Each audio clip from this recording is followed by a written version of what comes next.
Namaku Mareta. Aku adalah salah satu mahasiswi di Bandung. Malam ini aku akan menceritakan pengalamanku ketika berada di salah satu rumah sakit. Tepatnya ketika aku menjenguk sahabatku Nisa yang sedang dirawat di rumah sakit. Harusnya aku menjenguk bersamaan dengan teman lainnya.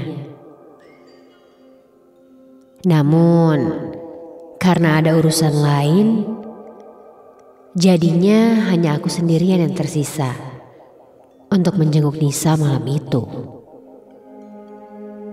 Dan aku mendapatkan bagian untuk tidur di rumah sakit menemani sahabatku Nisa. Karena tidak ada yang jaga malam itu. Akhirnya, aku sampai di rumah sakit itu. Suasananya sudah sepi. Memang sudah malam juga. Kulihat hanya ada satpam di pos jaganya.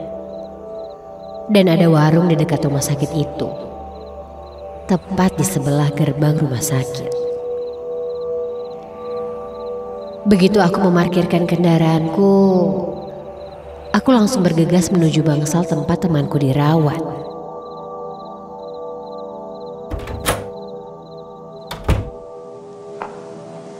Yang terletak di lantai 7, dan aku naik lift sendirian. Di dalam lift itu kosong, tidak ada siapa-siapa. Aku lalu masuk ke dalamnya, dan lift pun mulai naik.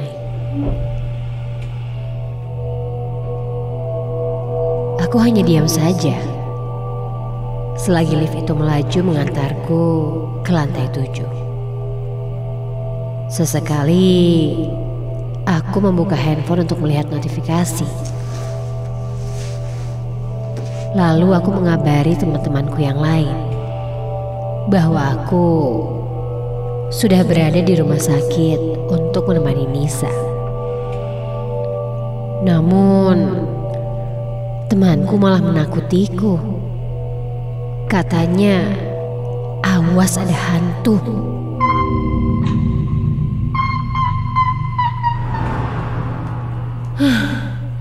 Dasar iseng banget deh. Lanjut mereka bilang, di lantai 7 rumah sakit ini pun seram. Ada penunggunya. Ih, gila deh. Hingga akhirnya aku sampai di lantai 7. Di sana aku tidak melihat siapa-siapa di koridor. Karena iseng, aku foto koridor lantai 7 itu. Lalu aku kirimkan kepada teman-temanku. Nih, lihat lantai 7, gue sendirian, kataku sambil mengirimkan pesan kepada teman-temanku. Ku simpan handphoneku di tas. Lalu aku lanjut berjalan ke bangsal tempat Nisa dirawat.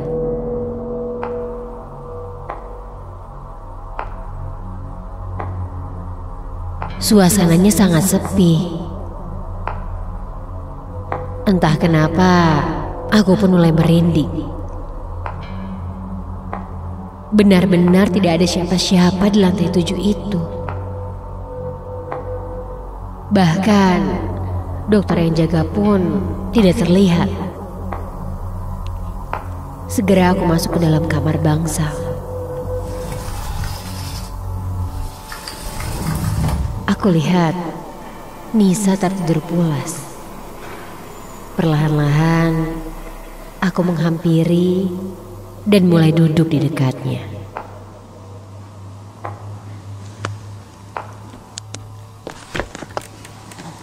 Aku melihat kasur sebelah kiri dan kanan. Tidak ada siapa-siapa. Di bangsal ini hanya ada satu orang lain di seberang kasur Nisa. Kulihat orang itu tidak ada yang menemani.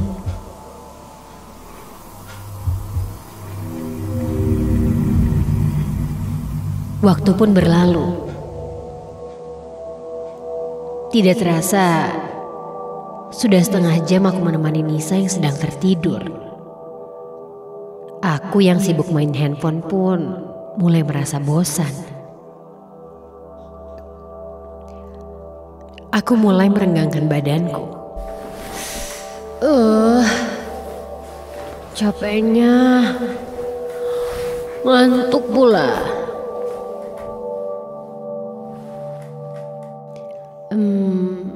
Aku coba berjalan-jalan untuk mencari udara karena bosan.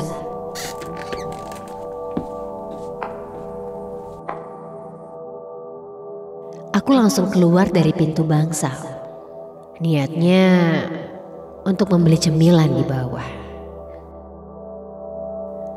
Agak males sih sebenarnya. Soalnya kan harus turun 7 lantai. Dilema sih. Tapi daripada aku lapar dan bosan, aku mulai berjalan ke arah pintu dan membuka pintu geser itu. Ketika itu,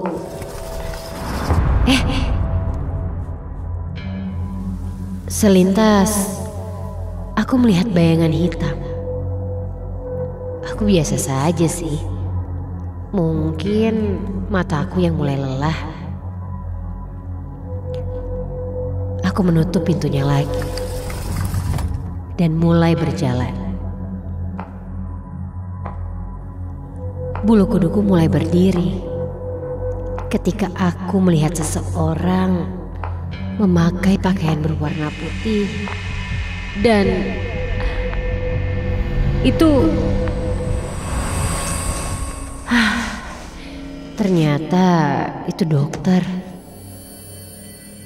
Soalnya dia memakai jas putih panjang dengan rambut yang rapi dan berjalan turun dari tangga.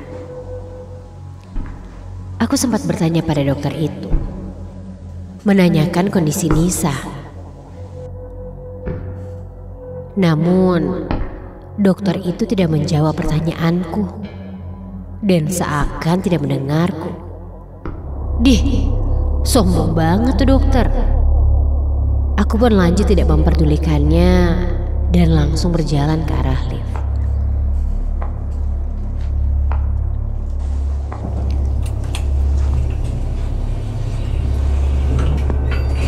Aku berjalan masuk ke dalam lift.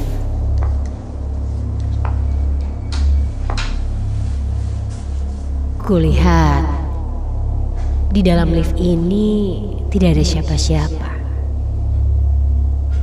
Lift pun mulai turun. Sesampainya di bawah, aku jalan keluar menuju supermarket.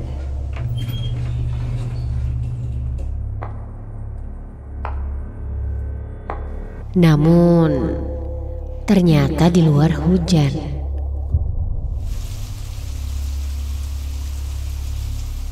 Jadinya aku mengurungkan niatku untuk membeli cemilan dan menghampiri satpam yang sedang bertugas untuk bertanya tentang dokter yang tadi gue lihat. Karena aku penasaran, aku pun menanyakan tentang dokter yang ada di sini. Dan satpam itu menjawab bahwa tidak ada dokter yang lembur malam ini. Semua dokter sudah pulang. Lalu yang aku lihat tadi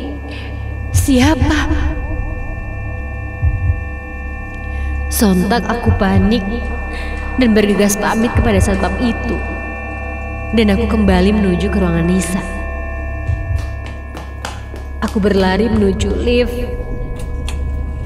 Aku langsung memasuki lift itu dan menuju ke lantai 7. Dan astaga! Ketika lift ini menuju ke atas, aku mendengar suara ketukan dari dinding lift ini yang digedor keras dan banyak sekali. Seperti ada banyak orang yang menggedor-gedor lift itu. Dan akhirnya aku sampai di lantai 7. Tanpa melihat ke belakang, aku langsung berlari menuju ke bangsal Nisa. Aku membuka pintu dan terlihat sosok dokter berwajah pucat dengan rambut rapi tepat di depan mataku. Tepat di depan pintu yang baru saja aku buka. Astaga! Ternyata ada sosok 2 orang pasien yang sedang berdiri di belakangnya dengan infus yang diseret di bawah lantai. Dan dokter ini mulai menyeringai padaku. Wajahnya sangat menakutkan. Dan dia perlahan berjalan mendekatiku. Aku mundur perlahan hingga aku tidak bisa mundur lagi karena ada tembok di belakangku. Dan kali ini mulai tercium bau amis yang menyeruak. Sosok dokter itu semakin dekat. Aku pun perlahan menjatuhkan diriku, menutup mukaku dengan tanganku. Dan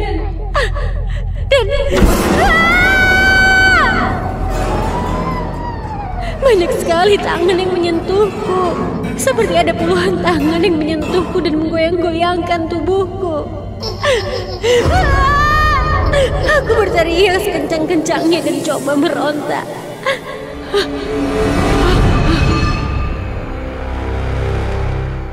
Akhirnya di sekitarku sudah tidak ada apa-apa lagi. Aku mengatur nafasku dan masuk kembali ke dalam bangsal.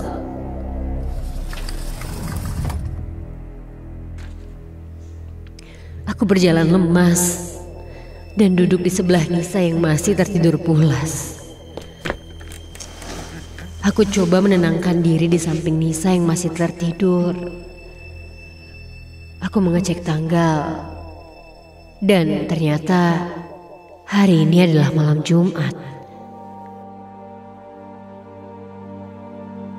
Setelah kejadian itu, aku tidak pernah lagi berjalan sendirian di dalam rumah sakit tempat Nisa dirawat.